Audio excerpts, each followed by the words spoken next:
அவர் ரோட்ல பார்த்து எங்க அம்மா அப்பா கிட்ட வந்து இந்த பொண்ணு நடிக்கணும் இந்த சீரியல்ல அப்படின்னு சொன்னேன். எனக்கு மூவி ஆஃபர் வந்தது, தாஜ்மஹால் என்ற மூவி ஆஃபர் வந்தது. கே பாலச்சந்தர் டைரக்ஷன்ல வந்து அவர்கிட்டயே நான் ஹீரோயினியா நடிச்சிருக்கேன். ரொம்ப பெருமையா சொல்லிக்கிறேன் அந்த வார்த்தை. ஃபர்ஸ்ட் சீரியல்லயே அவங்களுடைய நெகட்டிவ் எக்ஸ்பீரியன்ஸ் வந்து எல்லாருக்கும் காமிக்கிறாங்க. அது அப்ப கிடையாது. ரொம்ப எந்த அளவுக்கு சீக்கிரமா வளர்றாங்களோ அந்த அளவுக்கு சீக்கிரமா டவுனும் பாத்துடுறாங்க. பட் இப்போ ஒரு கேப் கொடுத்து நம்ம ரீஎன்ட்ரி வரோம், ஒரு அந்நிய கேரக்டரோ ஒரு ப்ரமோஷனல் ஒரு ஹில்லியோ அந்த மாதிரி கொடுக்கறது கிடையாது. டைரக்ட் அம்மா she is my role model. லேடிஸ்க்கு ஒரு ரோல் மாடல். அவங்க என் ஹஸ்பண்ட் வந்து என்னை ஃபர்ஸ்ட் பார்த்ததே செல்வி சீரியல்ல தான். என் பசங்க கூட கேட்பான், ஒரு நிமிஷம் கூட சும்மா இருக்க மாட்டேன், பாத்ரூம் போய் ஷவர் போட்டு உட்கார்ந்து அழுவேன். ஹாய் ஹலோ வணக்கம் and welcome to the show Moon TV viewers. இன்னைக்கு நம்மளோட இருக்கிறவங்க 90s கிட்ஸ்க்கு ரொம்ப பரிச்சயமானவங்க. அஃப்கோர்ஸ் எஸ் 2K கிட்ஸுக்கு வந்துட்டு இப்போ அவங்களுடைய கெட்டப் அண்ட் அவங்களுடைய ரோல்ஸ்ல கொஞ்சம் டிஃப்ரெண்ட் ஆகிருக்கிறதுனால அப்படி கொஞ்சம் இந்த மாதிரி வேற வெர்ஷன்ல பரிச்சயமானவங்க தான் இன்னைக்கு நம்மளோட இணைஞ்சிருக்கக்கூடிய கெஸ்ட் ரோஜா ஸ்ரீ அவர்கள். வணக்கம், எப்படி இருக்கிறீங்க? முதல்ல மூன் டிவிக்கும் உங்களுக்கும் என்னுடைய விஷஸ். ரொம்ப சந்தோஷமா இருக்கு. சொல்லுங்க. நல்லா சைல்டு ஆர்டிஸ்டா ஆரம்பிச்சீங்கன்னு நினைக்கிறேன். என்ன ரொம்ப குட்டி பொண்ணாலாம் வந்துட்டு சீரியல்ல பாத்துருக்கோம் அண்ட் பல மூவிஸ் நடிச்சிருக்கிறீங்க. அண்ட் இப்ப வந்து totally different version of you அப்படின்ற மாதிரி ஆக்டிங்க தாண்டி இன்னொரு பக்கம் இன்டீரியர் டிசைனிங்லயும் வந்து கலக்கிக்கிட்டு இருக்கிறீங்க. சோ ஃபர்ஸ்ட் நம்ம வந்து அப்படியே கொஞ்சம் பின்னாடி போயிட்டு அங்கிருந்து ஆரம்பிக்கலாமா? சோ சைல்டு ஆர்டிஸ்டா ஆரம்பிச்சதுக்கும் அண்ட் சீரியல்ல லீட்ஸா நிறைய சீரியல்ஸ் பண்ணிட்டு, ஆனா எனக்கு இருக்கக்கூடிய ஒரே ஒரு கேள்வி என்னன்னா, அப்ப இருந்த நிறைய அஃப்கோர்ஸ் நிறைய பேர் லீட் ரோல்ல பண்ணிருக்காங்க, அவங்கள நிறைய பேர் மூவில லீட் ரோல்லயே நடிச்சிருக்காங்க. எனக்கு தெரிஞ்சு அப்ப வந்து ஒரு பிரிட்டியஸ்ட் ஃபேஸ்ன்னு சொல்லலாம் உங்களுடைய ஃபேஸ். ஆனா ஏன் நீங்க மூவில லீடா பண்ணல அப்படின்றதுதான். மூவில நான் ஏன் லீட் பண்ணலன்னா, நான் சீரியல்ஸ்ல ரொம்ப பிஸியா இருந்தேன். நான் வந்து சீரியல்ஸ் என்ட்ரு ஆகும்போது நான் ஆக்சுவலி அந்த என்னோட கேரியருடைய ஸ்டார்ட் பாயிண்ட் சொல்றவங்களுக்கு ரொம்ப சிம்பிளா இருக்கும். என்ன சிம்பிள்? எப்படின்னா, ரோட்ல நான் விளையாட்டு இருக்கும் போது புகழேந்தி அப்படின்னு ஒரு டைரக்டர், அவர் ரோட்ல பார்த்து எங்க அம்மா அப்பா கிட்ட வந்து இந்த பொண்ணு நடிக்கணும் இந்த சீரியல்ல அப்படின்னு சொன்னாரு. அந்த சீரியல் பேர் தான் என்றும் அன்புடன். இது வந்து 98, 99ல எடுத்தாங்க. ஸோ அதுதான் என்னோட ஃபர்ஸ்ட் சீரியல். நான் அப்படிதான் நடிக்க வந்தேன். அதுக்கப்புறமா டோட்டலா என்னோட கேரியர் ஸ்டார்ட் ஆச்சு. அதுக்கப்புறம் தான் குடும்பம் பண்ணேன், சித்தி பண்ணேன். ஸோ அதுலேருந்து காலேஜ் ரோடு அப்படின்ற ஒரு சீரியல் பண்ணேன். வெரி ஃபேமஸ் சீரியல் காலேஜ் ரோடுன்றது. பல வருஷங்கள் வந்தது, சீரியஸா வந்தது. பார்ட் 1, பார்ட் 2, பார்ட் 3 அந்த மாதிரி போயிட்டு இருந்தது. ஸோ இந்த மாதிரி தான் என்னுடைய கேரியர் ஸ்டார்ட் பண்ணேன். ஓகே, கெரியரை வந்துட்டு ஒரு சைல்டு ஆர்டிஸ்டா சும்மா ரோட்ல விளையாடிட்டு இருக்கிறவங்களை வந்து கூப்பிட்டு நடிக்க சொன்னாங்க. பட் ஆனா அதையும் ரொம்ப ஃபென்டாஸ்டிக்கா பண்ணி அண்ட் அந்த ஃபென்டாஸ்டிக்கை வந்து இப்போ வரைக்கும் இன்னும் எக்ஸலண்டா கேரி ஃபார்வர்ட் பண்ணிக்கிட்டே இருக்கிறீங்க. ஆனா ஏன் லீட் ரோல்ல நடிக்கலன்றதுக்கு ரீசன் வந்து நீங்க சீரியல்னு சொல்லிட்டீங்க. சீரியல் அந்த அளவுக்கு அப்படின்னா கூட அதுக்கு வந்து நான் எட் ஏ டைம்ல ஒரு மனுஷனால அப்போ இருக்கிற டைம்ல வந்து I am doing 4 to 5 mega serials and 2 வந்து வீக்லி சீரியல்ஸ் பண்ணிட்டு இருந்தேன். ஸோ தட் டைம் தூங்குறதுக்கு கூட எனக்கு டைம் இருக்காது. Because artist version of people வந்து ரொம்ப கம்மியா இருப்பாங்க. ஸோ அதனால எனக்கு மூவி ஆஃபர் வந்தது, தாஜ்மஹால் என்ற மூவி ஆஃபர் வந்தது. சட்டு நினைக்குது, அது நான் தான் லீட் பண்ண வேண்டியது. பட் எனக்கு அப்போ டைமும் இல்லை, பிளஸ் எனக்கு வந்து மூவி பண்ற இன்ட்ரெஸ்டும் இல்லை. ஓகே, பட் ஆனா என்ன சொல்றது, ஒரு ரொம்ப அழகான ஒரு ஹீரோயினை வந்து தமிழ் சினிமா கொஞ்சம் மிஸ் பண்ணிடுச்சுன்னு சொல்லலாம். அது கொஞ்சம் காம்ப்ளிகேட்டட்ஸ் அப்போ நிறைய இருந்தது, காம்ப்ளிகேஷன்ஸ் நிறைய இருந்துச்சு. அப்போ லீட் பண்ணணும்னா நிறைய ரெஸ்ட்ரிக்ஷன்ஸும் இருந்துச்சு. ஸோ அதனால எனக்கு அது இன்ட்ரெஸ்ட் இல்லாம சீரியல் வந்து ரொம்ப கம்ஃபர்டபுளா ஒரு செல்ல பிள்ளையாவே நான் வளர்த்துட்டாங்க அப்படின்னு சொல்லலாம். ஓகே, ரொம்ப அழகா செல்ல பிள்ளையா வளர்த்துட்டாங்க அப்படின்னு ரொம்ப சிம்பிளா அழகான ஒரு வார்த்தையை சொல்லிட்டீங்க. ஸோ உங்களுடைய சீரியல் நீங்க எனக்கு தெரிஞ்ச அப்போ எல்லா சேனல்ஸ்லயுமே எல்லா அப்போ அதாவது மூவிஸ்ல இருந்து சினிமால இருந்து சீரியல்ல ரீஎன்ட்ரி கொடுத்த டாப் ஸ்டார்ஸோட கூட நீங்க நடிச்சிருக்கீங்க. எல்லாருக்கூடயும். ஆமா, என்ன தெலுங்குல பாத்தீங்கன்னா சாக்ஷி ரங்காராவ் கார் அப்படின்ற ஒரு ஆர்டிஸ்ட். அப்புறம் நிறைய காமெடியன் பெரிய ஸ்டார்ஸ். நான் பண்ண கே பாலச்சந்தர் டைரக்ஷன்ல வந்து அவர்கிட்டயே நான் ஹீரோயினியா நடிச்சிருக்கேன். ரொம்ப பெருமையா சொல்லிக்கிறேன் அந்த வார்த்தை. பிகாஸ் அவர்கிட்ட நடிக்கிறன்றது ஒரு பாக்கியம். ஸோ ரொம்ப நாள் நான் கவிதாலய மீன்ஸ் அவருடைய பேனர்ஸ் அது ஸோ சமுத்திரக்கனி சார் டைரக்ஷன்ல அன்னி பண்ணேன். ஸோ இந்த மாதிரி பெரிய பெரிய டைரக்டர்ஸ் கூட எல்லாம் ஒர்க் பண்ணியிருக்கேன். ஸோ அதனால எனக்கு அது ஒரு பெரிய விஷயமா தெரியல. பட் இப்போத்துக்கு அப்போத்துக்கு நிறைய டிஃப்ரென்ஸ் இருக்கு. ஓகே. சோ என்ன டிஃபரன்ஸ் இப்ப நீங்க ஃபீல் பண்றீங்க? ஏன்னா சின்ன வயசுல இருந்து நடிச்சிட்டு இருக்கிறதுனால உங்களுக்கு வந்து first discipline. Yeah okay. Next மரியாதை. அப்போ வளர்த்தவங்க வந்து எப்படி நம்ம அம்மா அப்பா ஊட்டி ஊட்டி வளர்க்குறாங்களோ அந்த மாதிரி ஒரு டைரக்ஷன் டிபார்ட்மெண்ட் இருந்தது. நான் நடித்த எல்லா டைரக்டர்ஸுமே ரொம்ப பெரிய பெரிய டைரக்டர்ஸ் கூட எல்லாம் பண்ணியிருக்கேன். ஸோ ஏவிஎம்னும் போது உங்களுக்கு தெரியும், ராடன் மீடியானா தெரியும், விஷன் டைம் தெரியும், விகடன் தெரியும். ஸோ இந்த மாதிரி ஒவ்வொரு பெரிய பெரிய நம்ம கம்பெனிஸ் கூட பண்ணும்போது அப்போ வந்து பெரிய பெரிய டைரக்டர்ஸும் இருந்தாங்க, பெரிய பெரிய ஆர்டிஸ்ட் கூட ப்ரௌட் இல்லாமல் நேச்சுரலாக பழகினாங்க. இப்போ வந்து ஃபர்ஸ்ட் சீரியல்லையே அவங்களுடைய நெகட்டிவ் அப்பீரியன்ஸ் வந்து எல்லாருக்கும் காமிக்கிறாங்க. அது அப்ப கிடையாது. ஒரு சில பேர் வந்து கஷ்டப்பட்டு ட்ரை பண்ணி இப்போ ஆக்டிங்குள்ள வந்திருப்பாங்க.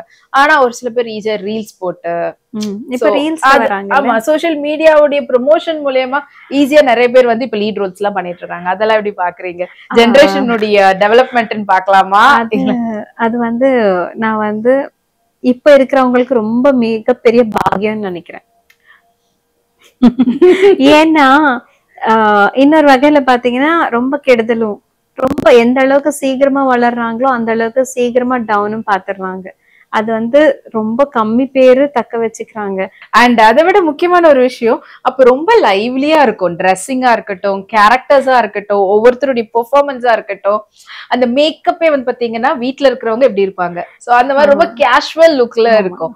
ஆனா இப்ப வந்து அப்படியே டிராமாட்டிக்காவே எல்லாமே இருக்கிற மாதிரி ஒரு ஃபீல் இருக்கு. யாரும் வீட்டுல பின் பண்ணிக்கிட்டோ இல்லைன்னா ஃபுல் மேக்கப்ல இருக்கிற மாதிரி இருக்காது. அப்போ நீங்க பாத்தீங்கன்னா நைட்டிஸ் கூட யூஸ் பண்ணுவாங்க சீரியல். ஆமா, நைட்டி எல்லாம் போடுவாங்க. இப்போ வந்து படுக்கும் போது கூட சாரி பின் பண்ணிக்கிட்டு தான் பின் பண்றது விடுங்க, நெக்லஸ் போட்டுதான் படுத்துட்டு நெக்லஸ் பிரைடல் ஸ்டைல்லயே எப்படி இருக்கோமோ அப்படிதான். லைக் என் சாரி இருக்கா, நல்லா இருக்கா, ஜுவல்லரி நல்லா இருக்கா, ஹேர் இப்படிதான். இல்ல உங்களுக்கு அவங்க சொல்லும் போது அங்க நீங்களே பண்ணும் போது உங்களுக்கு எப்படி இருக்கும்? நானு ஒரு சீரியல் ரீசெண்ட் டைம்ல ஒரு ஷார்ட் பண்ணேன். நைட்டு வந்து கால் வடிஞ்சிச்சு. ஸோ நான் தூங்க போறேன். சார் நான் கால் வடிஞ்சிச்சு, நெக்லஸ் எல்லாம் கொஞ்சம் இரிட்டேட்டா இருக்கும் மாதிரி இருக்கும், அங்க வைக்கிறேன். இல்ல இல்ல, நாங்க உங்களை வந்து பிரைடாவே பாத்துட்டு இருக்கோம், நீங்க அப்படியே இருங்க, உங்களுக்காக தான் இந்த சீரியல் பாக்குறாங்க, நெக்லஸ் இதெல்லாம் வச்சாதான் அவங்க பாப்பாங்க. நான் என்ன பண்ண முடியும்? ஓகே, அப்படியே பண்றேன்.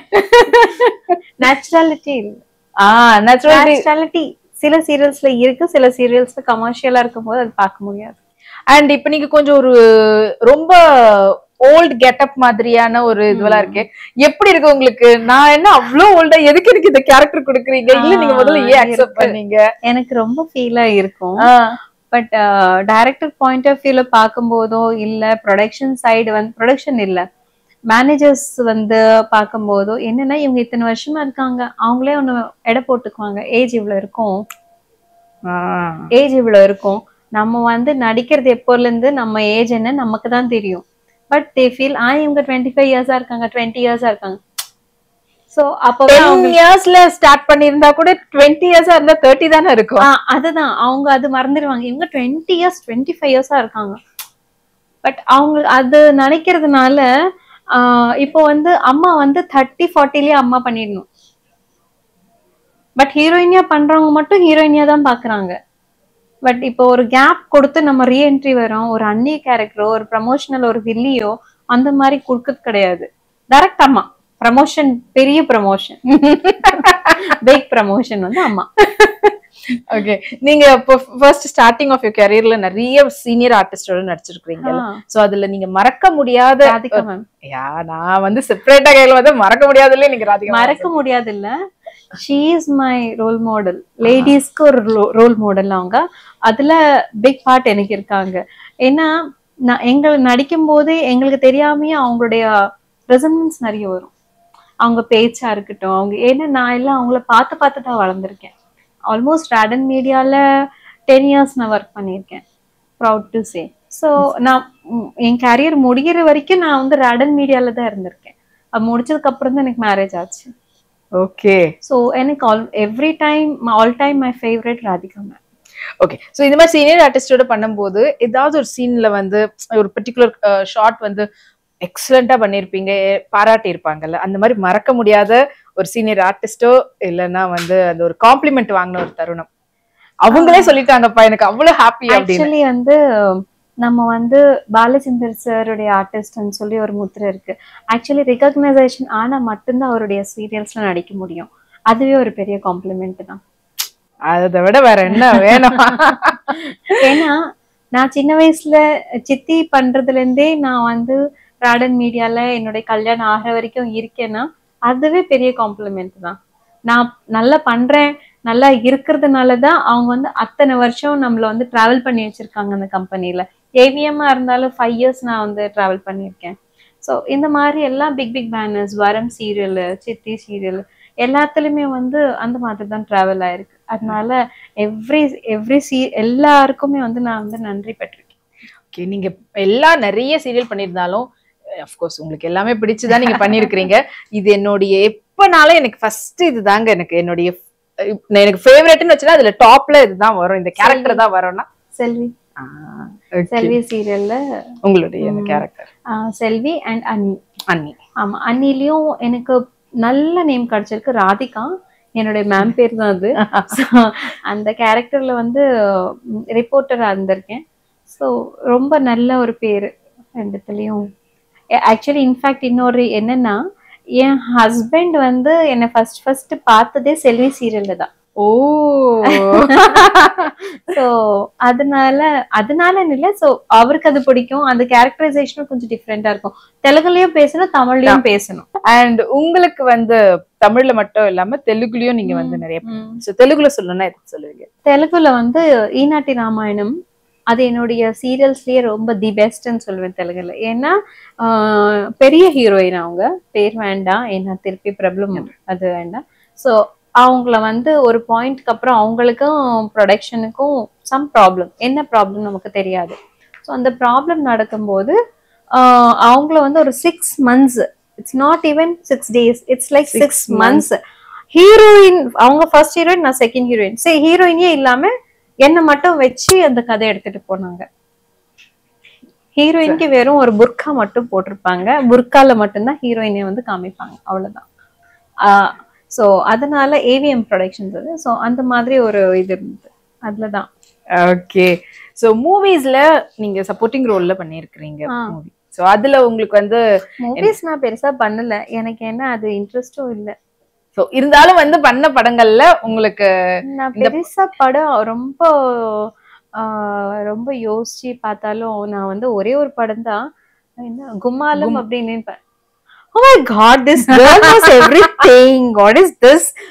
எல்லாம் டிப்ஸ் எல்லாமே யாரா சொல்றாங்களா? கும்மாலம் வரைக்கும் தெரிஞ்சு வச்சிருக்கீங்க நீங்க. கும்மாலம் படம் பார்த்துருக்கு. அப்படியா? கவிதா ஆண்டியே ரொம்ப பிடிக்கும் எனக்கு. ஷீ இஸ் வெரி நைஸ், ரொம்ப பிடிக்கும். இப்போ டைரக்டர் பேரெல்லாம் கேட்டுறாதீங்க, சக்தி சக்தி கார்த்திக் சம்திங். கும்மாலம் படத்துல நடிச்சிருக்கேன், அவ்வளவுதான். ஓகே. சோ நீங்க இப்போ ஃபீல் பண்ணக்கூடிய ஒரு விஷயம், இந்த கேரக்டர்ல இந்த டைரக்டர் இப்போ சீரியலோ இல்லைன்னா மூவியோ ஏதாவது பண்ணாம மிஸ் பண்ணிட்டனே அப்படின்னு சொல்லி நீங்க ஃபீல் பண்ணக்கூடாது? இருக்காங்க, மனோபல சார் இருக்காரு, அவர்கிட்ட நடிக்கணும்னு எனக்கு ரொம்ப ஆசை. பச்சைக்கிளி அப்படின்னு ஒரு சீரியல் எடுத்தாரு சன் டிவிக்கு, தெரியுமா?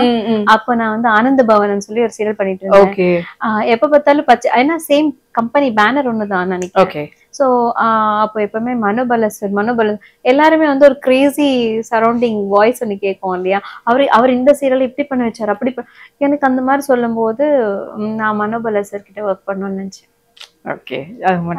அவரை பார்த்திருக்கேன், அவர்கிட்ட போட்டோ எடுத்திருக்கேன். So that is the biggest thing.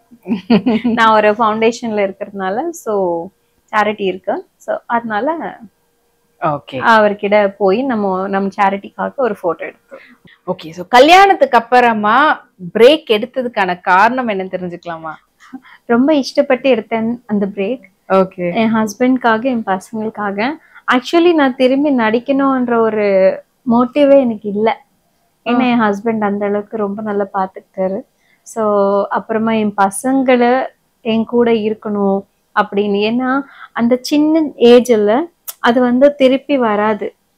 I wanted to enjoy that சிறு பிராயமா சின்ன சின்ன விஷயங்கள்லாம் வந்து அவங்களோட மிஸ் பண்ண கூடாது, அவங்க கூட இருக்கணும் அப்படின்னு. ஏன்னா எனக்கு ஃபேமிலி ரொம்ப இம்பார்ட்டன்ட். நான் எப்பயுமே சொல்லுவேன், யார் கல்யாணம் ஃபேமிலி வந்து விட்டு கொடுக்க கூடாது, ஹஸ்பண்ட் தான் எல்லாமே எப்பயுமே. Okay, super. ஓகே, இப்போ மறுபடியும் வந்து ரீஎன்ட்ரி வந்து பசங்க சொன்னதுனாலயா இல்லன்னா நீங்களே வந்து? இல்ல, நான் எடுத்த என் கல்யாணத்துக்கு அப்புறமா முன்னாடி வரைக்கும் எங்க அப்பா அம்மா இருந்தாங்க. கல்யாணத்துக்கு அப்புறமா எல்லா டைரிஸ்லயுமே என் ஹஸ்பண்ட் தான் இருப்பார். ஏன்னா டிபெண்ட், அவர் என் மேல டிபெண்ட், நான் தான் அவர் மேல டிபெண்ட். இது ரிவர்ஸ். ஸோ என்னன்னா நம்ம சில சில விஷயத்துல வந்து நம்ம வந்து அவருடைய டெசிஷன்ஸ் கரெக்டா இருக்கும். நான் வந்து நான் திருப்பி நடிக்கணும்ன்றது என்னுடைய ஐடியா இல்லை. பட் ஸ்டில் எனக்கு நான் ஆக்சுவலி என்னோட ஹேபிட் என்னன்னா, நீங்க இப்ப போயிட்டுவீங்க 1 இயர்க்கு அப்புறமா I'm sorry your name Soumya, hi Soumya how are you அப்படின்னு நானே கால் பண்ணி பேசுவேன். அண்ட் அவங்க இருக்காங்க, ஹாய் எப்படி இருக்கீங்க அப்படின்னு நானே அவருக்கு ஃபோன் பண்ணி கேட்பேன். ஸோ எல்லாருக்குமே நான் வந்து ஒரு ஹாய் ஹலோ எப்பயுமே நான் சொல்லுவேன். அட்லீஸ்ட் 1 இயர்ல 1 டைம் நம்ம வந்து நம்ம ஃப்ரெண்டுக்கு ஒரு ஹாய் சொல்லணும். அது என்னுடைய இது. நான் ஃபீல்ட்ல இருந்து கூட வெளியில போனாலும் பட் எல்லாம் எங்கெங்க என்ன நடக்குதுன்றது எனக்கு தெரியும். Because I have contact with every one. அது ரொம்ப இம்பார்ட்டன்ட். அந்த மாதிரி வந்தது தான் நீ வருவாயன சுகுமார் சார் ப்ரொடக்ஷன்ல. ஸோ அப்போ நான் சொன்னேன், இந்த மாதிரி அம்மா கேட்குறாங்கம்மா, நான் பண்ண மாட்டேன் அப்படின்னு. ஏன் அப்படின்னாரு. இல்லை, நான் அவங்க அங்கிளுக்கு என்ன நல்லா தெரியும், பட் ஸ்டில் அவர் வந்து அம்மா பண்ண சொல்றாரு அப்படின்னு. ரொம்ப கஷ்டப்பட்டு ஹஸ்பண்ட் வந்து பண்ண இதுல என்ன இருக்கு அப்படின்னு. ப்ரமோஷன் ஒரே அடிக்கு அவ்வளோ பெரிய ப்ரமோஷன் எனக்கு வேண்டாம். அங்கிள் சொன்னாரு, நீ கேரக்டர் பாரு, அம்மான்ற ஒரு அந்தஸ்தை பார்க்காத அப்படின்னாரு. ஓஹோ சரி ஓகே அப்படின்னு ரொம்ப கஷ்டப்பட்டு அவர் ஓகே சொன்னதுக்கு அப்புறமா என்ன ஒரு மனஸ்திதிக்கு வந்து ஓகே அப்படின்னு சொன்னதுதான் அப்புறம் தான் அம்மான்ற ஒரு இதுல வந்து. Okay, super. ஆனா நீங்க இப்படி ஆக்டிங் மட்டும் இல்லாம இப்ப நீங்க உங்களுடைய இண்டஸ்ட்ரியே மாத்திட்டீங்கன்ற மாதிரி எல்லாம் கேள்விப்பட்டேன். சோ எப்படி அது ஆரம்பிச்சீங்க? Interior decoration. ஏன்னா ஃபர்ஸ்ட் ஆஃப் ஆல் வீட்டுக்குள்ள வரும்போது வெளியிலேயே பார்த்தோம்னா டோர் அவ்வளவு அழகா இருந்தது. எனக்கே ஒரு டவுட் வந்து வீடுதானா இல்ல ஸ்டுடியோவா அப்படின்லாம் யோசிச்சுக்கிட்டு வந்தேன் நானு. அண்ட் இப்ப கூட பாத்தீங்கன்னாலும் அவ்வளவு அழகா இருக்குது. சோ மேல சீலிங்கா இருக்கட்டும், fall ceiling and as well as வால் எல்லாமே வந்து ரொம்ப டிஃபரெண்டா அழகா இருக்குது. இதெல்லாம் உங்களுடைய ஓன்? ஆக்சுவலி இதுல 2 பார்ட் இருக்கு இங்கேயும். ஒன் ஹஸ்பண்ட் பார்ட், இன்னொன்னு என் பார்ட். ஓகே, எப்படி ஒரு வீடை வந்து ஹஸ்பண்ட் அண்ட் ஒய்ஃப் வந்து ஷேர் பண்ணணும் அப்படின்னு சொல்லுவாங்களோ அதே மாதிரி தான். ஸோ ஹஸ்பண்ட் வந்து இன்டீரியர் பண்ணுவாரு, நான் மார்க்கெட்டிங் பண்ணுவேன். Oh okay. So I am into marketing. I use to take orders and அவர் வந்து he will design everything.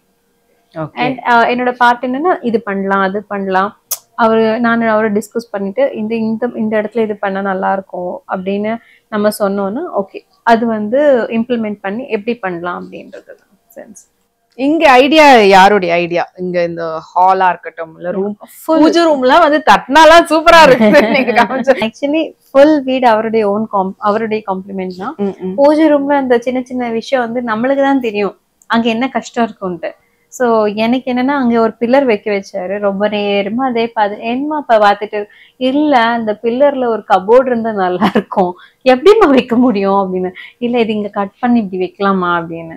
Carpenter இப்படி பார்த்து எங்க இருந்துதான் எங்களுக்கு ஐடியாஸ் வருது அப்படின்னு. பட் ஆயில் பாட்டில்ஸ் எல்லாம் வச்சுக்கிறதுக்கு அந்த ஒரு பில்லோல ஆயில் பாட்டில்ஸ், இந்த சின்ன சின்ன டப்பாஸ் இதெல்லாம் மஞ்சள் குங்குமம் திரி எல்லாமே அழகா ஒரு இது கீழே வச்சோம்னா அது எப்பயுமே அந்த இதுல போயிடும். இப்போ வந்து படையல் போடுறோம்னா நம்ம அந்த சாமியை கீழே அழகா வச்சுட்டு ஃபுல்லா கீழே வச்சு பண்ணலாம். இல்லைன்னா நம்ம அதை எடுத்து மேல வச்சுட்டு சாமியா கும்பிட்டுட்டு திருப்பி அங்க என்னென்ன ஸ்டஃப் நம்மளால அதெல்லாம் அங்க வச்சுக்கலாம். சோ இந்த மாதிரி ஒரு பிளான்ல தான் அது. ஓகே, சோ கண்டிப்பா இவங்களுடைய வீடு சுத்தி பார்க்கும்போது இப்ப வீடு கட்டிக்கிட்டு இருக்கிறவங்களா இருக்கட்டும், இல்லைன்னா வந்து நீங்க ஏதாவது உங்களுடைய வீட்டினுடைய இன்டீரியரை மாத்த நினைக்கிறவங்களுக்கு செம்ம ஐடியா கிடைக்கும். அந்த அளவுக்கு ஒரு ஃபென்டாஸ்டிக்கான ஒரு செட்டப்ல தான் இருக்கிறாங்க. சோ வீட்டுக்குள்ள வந்து ஒரு ஃபீல் இல்லாம ரொம்ப லக்ஸூரியஸா இருக்கிற மாதிரியான அவ்வளவு அழகா இருக்குது. சோ இன்னும் அடுத்து husband it's a classic space, my company's name classic space. Okay, so இது இல்லாம வேற என்னெல்லாம் நீங்க என்னெல்லாம் பண்ணிட்டு இருக்கீங்க? எப்பயுமே சும்மா இருக்கிறது பிடிக்காது. என் பசங்க கூட கேட்பான், ஒரு நிமிஷம் கூட சும்மா இருக்க மாட்டேமா அப்படின்னு. எதுக்கு இருக்கணும், வயசு இருக்கும்போது எல்லாமே பண்ணிடணும். ஸோ 2 பேருமே நிறைய டிராவலிங், லைக் ஊருக்கு எல்லாம் போறதா இருந்தாலும் ஹஸ்பண்ட் அண்ட் ஒய்ஃப் 2 பேருமே கிளம்பி போயிடுவோம். அவங்க அப்போ பசங்க அம்மா அப்பா இருக்காங்க, என் பேரண்ட்ஸ் பார்த்துப்பாங்க, இல்லைன்னா எங்க ஆண்டி வந்து பார்த்துப்பாங்க. ஸோ அதனால ஒன்றும் பிரச்சனை இல்லை, அவங்க எல்லாம் வளர்ந்துட்டாங்க. ஸோ நம்மள வந்து ஃபீட் பண்ணி வளர்க்கணுன்ற தேவையில்லை. ஸோ அது இல்லாம என்னோட ஹாபிஸ் என்னன்னா, இந்த மாதிரி சேரிட்டி போடுறது இருக்கட்டும், ஸோ இந்த மாதிரி ஃபண்டிங் கலெக்ஷனா இருக்கட்டும், ஸோ மற்றவங்களுக்கு ரொம்ப ஹெல்ப்பிங்கா என்னென்ன நம்மளால, இப்போ வீட்லயே நம்ம சர்வெண்ட் இருக்காங்க, அவங்களோட ப்ராப்ளம் ஏதாவது இருந்து அவங்களுக்கு வெளியில நம்மளுக்கு நம்மளை சுத்தி என்னுடைய பர்சனல் வந்து ஒரு 4 பேர் இருக்காங்கன்னா, அந்த 4 பேரையும் என்னால எவ்வளவு சந்தோஷமா வச்சுக்க முடியுமோ வச்சுப்பேன். அது ஹஸ்பண்டுக்கு கூட தெரிய விட மாட்டேன். சூப்பர். சோ உங்களுடைய டெய்லி ரொட்டீன் பத்தி சொல்லுங்க. எவர் பியூட்டியா இருக்கிறீங்களே, உங்களுடைய பியூட்டியோட சீக்ரெட் என்ன அத சொல்லுங்க. All time smiley. சிம்பிளான முடிச்சிட்டாங்க. ஆனா அந்த சிம்பிளா இருக்கிற விஷயத்த ஃபாலோ பண்றது ரொம்ப ரொம்ப கஷ்டம். ஆமா, எப்பயுமே ஹாப்பியா இருக்கணும். கஷ்டம் வரும்போது நான் சோகமா இருக்கேன் அப்படின்னு நினைக்காம அந்த சோகத்திலயும் சந்தோஷத்தை தேடிக்கணும். ஆக்சுவலி எல்லாரும் லைஃப்லயும் மேரேஜ் ஆனதுக்கு அப்புறம் ஏதாவது ஒரு பாயிண்ட்ல ப்ராப்ளம் வந்தது கண்டிப்பா வரும். அந்த டைம்ல வந்து நம்மளுக்கு சப்போர்ட் பண்றதுக்கு ஃபர்ஸ்ட் வந்து ஃபேமிலி பேக்ரவுண்டை அவாய்ட் பண்ணணும். அம்மா அப்பா அக்கா தங்கச்சி ஃப்ரெண்ட்ஸு எல்லாரையும் கம்ப்ளீட்டா அவாய்ட் பண்ணிடணும் எனக்கு தெரிஞ்சு. ஏன்னா நம்ம ஒருத்தங்க கிட்ட ஷேர் பண்ணோம்னா அவங்க ஒண்ணு நல்லதும் சொல்லுவாங்க, கெட்டது அதோட டபுளா சொல்லுவாங்க. ஓகே, ஸோ ஃபர்ஸ்ட் பாயிண்ட், ஃபேமிலிக்கு நம்ம சொல்றது அவாய்ட் பண்ணிடணும் கம்ப்ளீட்லி. ஃப்ரெண்ட்ஸுக்கு கூட சொல்லக்கூடாது. நான் வந்து ரொம்ப கஷ்டத்துல இருக்கும்போது what I will do, one thing, bathroom போய் ஷவர் போட்டு உட்கார்ந்து அழுவேன். நான் அழுவுறது யாருக்கு கூட தெரியாது, அவ்வளோ அழுதுட்டு வெளியில வந்து ஃபுல்லா ஃப்ளஷ் அவுட் எப்படி நம்ம பண்றோம் பண்ணிட்டு வெளியில வந்து சந்தோஷமா இருப்பேன். ஸோ அந்த அழுகையிலையும் உங்களுக்கு இன்னும் அந்த படத்துல அஜித் சொல்லுவார்ல, கோவம் வந்தா திரையை மிதிச்சுட்டு ஓடுன்ற மாதிரி. அப்போ இன்னும் விசுவாசம் வரல, ரொம்ப ப்ராப்ளம்ல இருந்தேன். அப்போ நான் என்ன பண்ணுவேன், கால்க ஷூ போட்டு கிட்டத்தட்ட ஒரு 5-6 கிலோமீட்டர் ஓடிட்டே இருப்பேன். ரொம்ப ஓடுவேன். அந்த ப்ராப்ளம் வந்து என்னால் ஃபேஸ் பண்ண முடியல. கோவம் வருது, யார் மேலே காமிக்கணும், யார் மேலேயும் காமிக்கக்கூடாது. ஈவன் தோ பசங்க மேலே கூட காமிக்கக்கூடாது, அம்மா அப்பாவுக்கு சொல்லக்கூடாது, ஃப்ரெண்ட்ஸுக்கு சொல்லக்கூடாது, யாருக்குமே நம்ம ப்ராப்ளம் நம்மளே செப்பரேட் பண்ணணும். எப்படி ஓடி ஓடி ஓடி ஓடி ஓடி ஐ காட் எ ப்ராப்ளம். அந்த இதுலேருந்து ரிலீஃப் வந்துருச்சு, ஐடியாஸ் வந்துச்சு, எப்படி பிரேக் பண்ணணும் அந்த பாயிண்ட். அந்த மாதிரி நான் எனக்கு நானே ரெடி ஆகிட்டேன். அது மாதிரியே அதே டைமில் என் ஹஸ்பண்ட் கிட்ட ஒர்க் எப்படி பண்ணணும் எனக்கு சொன்னால் நீங்கள் நம்ப மாட்டீங்க. சின்ன வயசுலேருந்து எங்கள் அம்மா அப்பா என்ன ஒரு பச்சை மிளகாய் கூட வெளியில் ஷாப் போயிட்டு வாங்கிட்டு வான்னு சொன்னதே இல்லை. இட்ஸ் லைக் அந்த மாதிரி வளர்ந்த பொண்ணு. ஏன்னா சின்ன வயசுலேருந்து ஆர்டிஸ்ட் எப்படி சொல்லுவாங்க, ஒரு பச்சை மிளகாய்க்கு நான் எப்படி வெளியில் போக முடியும், சான்ஸே இல்லை. அப்பா அம்மா கூட்டிகிட்டு போவாங்க, கூட்டிகிட்டு வருவாங்க, அவ்வளோதான்.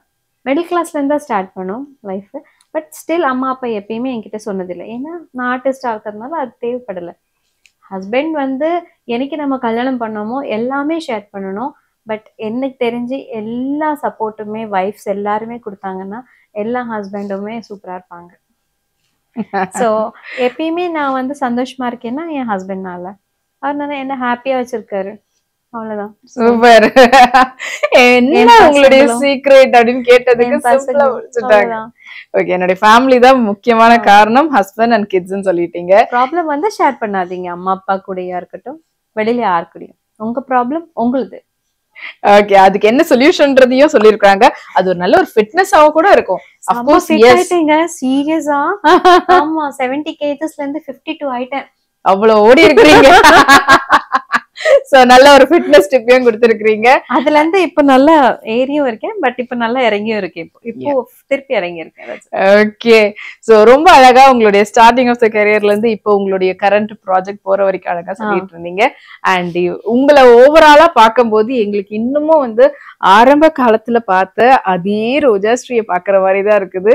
லுக் வைஸா இருக்கட்டும், the way நீங்க பேசுறது எல்லாமே. அஃப்கோர்ஸ் எஸ், நான் வந்து ஸ்டார்டிங்ல உங்களை ஃபர்ஸ்ட் டைம் சீரியல்ல பார்க்கும்போது எப்படி எப்படி நான் ஃபீல் பண்ணணும் அப்படியேதான் இப்போ வரைக்கும் அவங்க எனக்கு தெரியுறாங்க. அஃப்கோர்ஸ் எஸ் அப்படியேதான் இருக்கவும் செய்றீங்க. நீங்க எனக்கு மட்டும் தெரியல, அப்படிதான் இருக்கிறீங்க. ஸோ இன்னும் நிறைய கேரக்டர்ஸ் சீரியல்ல மட்டும் இல்லாம படங்கள்ல மறுபடியும் அப்போ உங்களுக்கு இன்ட்ரெஸ்ட் இல்ல, பட் இப்போ படங்கள் இப்போ 80s பில்டப் பண்ணேன் கல்யாண் சார் டைரக்ஷன்ல. ஸோ அதோட பாவம் நான் வந்து ரொம்ப நன்றி சொல்லணும் டைரக்டருக்கு. ஃபர்ஸ்ட் என் கூட நடிச்ச மீன்ஸ் அவர் கூட நான் நடிச்ச பாக்கியம் எனக்கு. பேர் லக்ஷ்மணன் சாரும் இல்லை, அப்புறம் வந்து மயில்சாமி சாரும் இப்போ இல்லை. ஸோ ரொம்ப பாக்கியமா நான் நினைக்கிறேன். அவங்க ஆத்மா 2 பேரும் சாந்தி அடையணும். ஓகே, சோ இதே மாதிரி இன்னும் நிறைய படங்கள் நீங்க வந்து பண்ணணும், நிறைய என்ன சொல்றது சப்போர்ட்டிங் ரோலை தாண்டி லீட் ரோல்ஸும் பண்ணணும் அப்படின்ற எங்களுடைய விஷயம். இப்ப தெலுங்குல அததான் பண்றேன், லீடா பண்ணிட்டு. லீடுனா ஹீரோ ஹீரோயின் வில்லி. ஓகே, சோ ஒரு கிராமத்துல ஒரு ஊருக்கே அது ஒரு தேவதை, பட் நெகட்டிவ் பார்ட் வந்து வில்லன். ஓகே, எல்லாருக்கும் நல்லதா தெரியக்கூடிய பேக்ரவுண்ட்ல ஒரு வில்லன். அந்த மாதிரி ஒரு டிஃப்ரெண்ட் கேரக்டர் தெலுங்குல ப்ளே பண்ணிட்டு இருக்கேன். ஓகே, சோ அதனாலதான் இப்ப தமிழ்ல எந்த ப்ராஜெக்டும் இல்ல. சோ ஹாப்பியா தெலுங்கு ஒண்ணு மட்டும் போதும், பசங்க இருக்காங்க. தமிழ்லயும் அதே போல இன்னும் கொஞ்சம் அப்படியே இந்த பக்கம் வரணும். ப்ராஜெக்ட்ஸ் வந்திருக்கு அப்போ. ஓகே, இதே மாதிரி ரோஜா ஸ்ரீ அவர்களை எப்பவுமே சாமிங்கா செம்ம எவர் யூத்தா பாத்துக்கிட்டே இருக்கணும் நாங்கன்ற விஷஸ் மூன் டிவி சார்பா உங்களுக்கு வந்து நாங்க தெரிவிக்கிறோம். Thank you so much. உங்களுடைய நிறைய விஷயங்களை எங்களோட ஷேர் பண்ணதுக்கு thank you. Hi viewers, I am Roja Sri. நீங்க எல்லாருமே மூன் ட்ரெண்ட்ஸ் என்ற சேனல்ல சப்ஸ்கிரைப் பண்ணுங்க, என்னோட வீடியோ பாருங்க.